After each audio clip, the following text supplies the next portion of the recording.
तो सबसे पहले फोरम जी आपके पास आना चाहूँगा। फोरम जी आपके पास सबसे पहले आना चाहूँगा।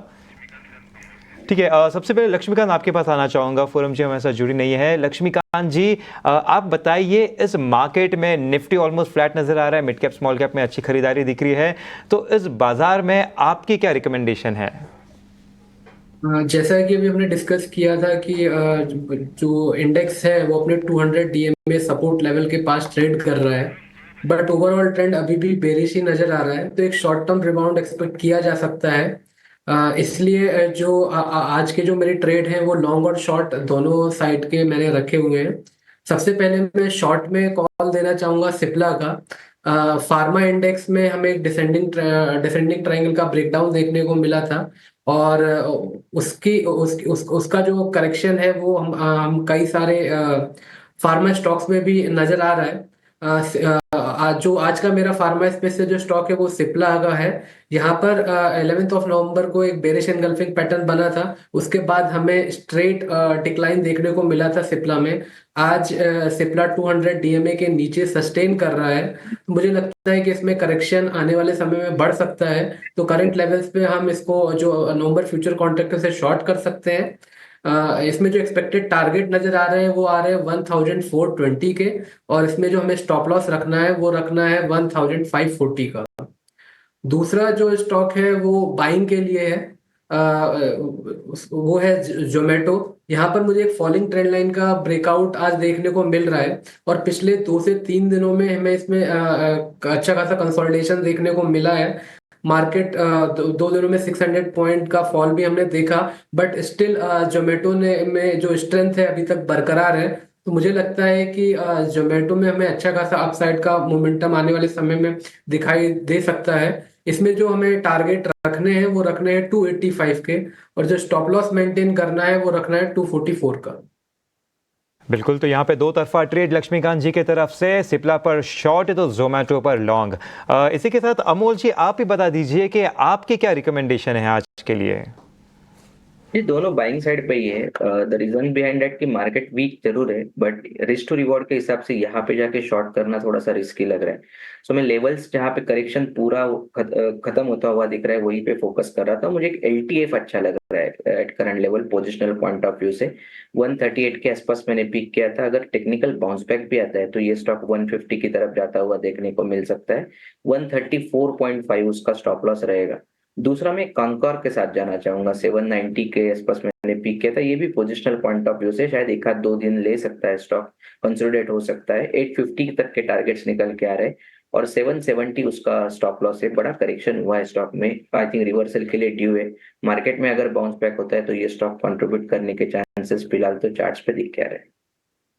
ठीक है, तो एल&टी फाइनेंस और कॉनकॉर ये पसंद आता हुआ अमोल को। चलिए कुछ और स्टॉक्स पर चर्चा कर लेते हैं, और केमिकल स्पेस से दीपक नाइट्राइट को ज़रा अपने रडार पर लेकर आते हैं। आप देखिए कि इस वक्त दीपक नाइट्राइट लगभग 6% की तेज़ी यहाँ देखने को मिल रही है।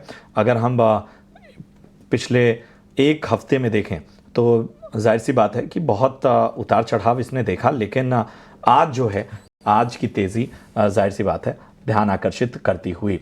आपको बता दें कि खबरें भी जो हैं वो आप एक स्क्रीन के हिस्से में देख सकते हैं कि इस स्टॉक को लेकर खबरें किस तरह से आई हुई हैं।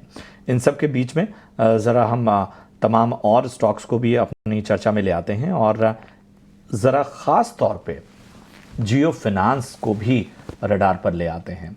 जाहिर सी बात है एफएनओ में शामिल होने की खबर के बाद से एक मोमेंटम साफ तौर पर नज़र आया है, और इस स्टॉक में क्या जो करेक्शन था और अब ये जो मोमेंटम है ये मौका बन सकता है। अमोल, मैं आपके पास ही आना चाहूँगा। जियो फाइनेंस पे सबसे पहले ज़रा राय दीजिए, और उसके साथ ही जैसे मैंने कहा दीपक नाइट्राइट खबरों की वजह से भी यहाँ पर एक इम्पैक्ट है। जी बिल्कुल, आई थिंक अगर हम जियो फाइनेंस का बात करते तो फिलहाल जो टेक्सचर बना हुआ है या सेटअप बना हुआ है वो पॉजिटिव लग रहा है। रीजन बिहाइंड दैट, एक तो स्टॉक ने करेक्शन पूरा करके एक प्रॉमिसिंग रिवर्सल फॉर्मेशन किया है, बुलिश कैंडल है। तो मुझे लगता है अगर मार्केट में भी बाउंस बैक आता है तो ये यही फॉर्मेशन कंटिन्यू रह सकता है। अगेन उसके लिए ऊपरी रेजिस्टेंस लेवल रहेगा 330 का, वहीं से एक करेक्शन ट्रिगर हुआ था। और अगर हम दीपक नाइट्रेट के बारे में देखते हैं तो दोनों तरफ के मूवमेंट स्टॉक में हो रहे, फॉल जो करेक्शन हुआ था वो भी काफी शार्प था, और अभी जो बाउंस बैक आया वो भी काफी शार्प है। तो थोड़ा सा रिस्की जरूर है, बट कोई मोमेंटम के लिए अगर देखना चाहते हैं तो मुझे लगता है 2560 ये एक इम्पोर्टेंट लेवल रहेगा। जब तक उसके ऊपर रहता है आई थिंक ये बुलिश साइड का मोमेंटम कंटिन्यू रहेगा। On the higher side immediate resistance जो स्टॉक के लिए मुझे लग रहा है 2720 और 2750, ये दो इंपॉर्टेंट रेजिस्टेंस लेवल रहेंगे आने वाले दिनों में। ठीक है, तो दीपक नाइट्राइट पर थोड़ा सा आपको रणनीति अलग रखनी होगी। जियो फिनांस पे बुलिश नजरिया, लेवल्स का ध्यान रखिए। बढ़ते आगे, लेकर आते हैं ऑप्शंस के चैंपियन, राय भी ले लेते हैं। आज देखिए 4% से ज़्यादा की तेज़ी सेंको गोल्ड में नज़र आ रही है, और जैसा शुभांकर कह भी रहे थे कि जब एक वॉलेटिलिटी होती है, अस्थिरता होती है, या किसी तरह का बहुत सारी चीज़ें जो है आम निवेशक के मन में आती हैं, तो गोल्ड की ओर रुझान बढ़ता है। वो शायद एक बहुत बड़ा फैक्टर है। लक्ष्मीकांत जी, सेंको गोल्ड कैसा लगता है आपको? जी, काफी दिनों के डाउन ट्रेंड के बाद इसमें आज अच्छी खासी तेजी दिखाई दे रही है। आज 4% अप है, 200 डीएमए से एक पुल बैक मूव आता हुआ दिखाई दे रहा है, और आज इसने बुलिश इनगल्फिंग कैंडलस्टिक पैटर्न भी बनाया है। तो मुझे लगता है कि पुल बैक मूव एक्सटेंड हो सकता है, और जो इसके अपकमिंग हर्डल्स नजर आ रहे हैं वो आ रहे हैं 1170 1200 के आसपास। तो एक शॉर्ट टर्म पॉजिटिविटी दिखाई दे रही है, और जो मेजर ब्रेक थ्रू मिल सकता है जैसे स्टॉक 1200 के ऊपर क्रॉस करेगा, तो वहां से अच्छी खासी अपसाइड रैली हमें दिखाई दे सकती है, जो कि इस स्टॉक को 1350 के लेवल तक पहुंचा सकती है। ठीक है, तो ये है रणनीति सेंको गोल्ड पे लक्ष्मीकांत जी की तरफ से आती हुई। बाजार एक वक्त पे जो करेक्शन उसने देखा था वहां से खरीदारी तो लौटी है, कम से कम स्टॉक स्पेसिफिक एक्शन तो ये सजेस्ट कर रहे हैं।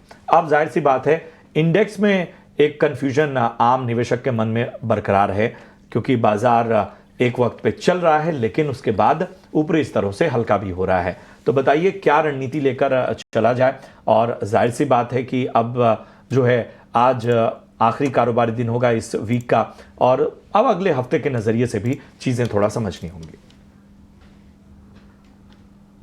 एक बड़ा करेक्शन हुआ है, अगर नवंबर सीरीज में अगर हम देखते हैं तो ऑलमोस्ट 1000 पॉइंट तक का करेक्शन ऑलरेडी निफ्टी में हो चुका है, और फिलहाल अभी जो निफ्टी का टेक्सचर है वो वीक है।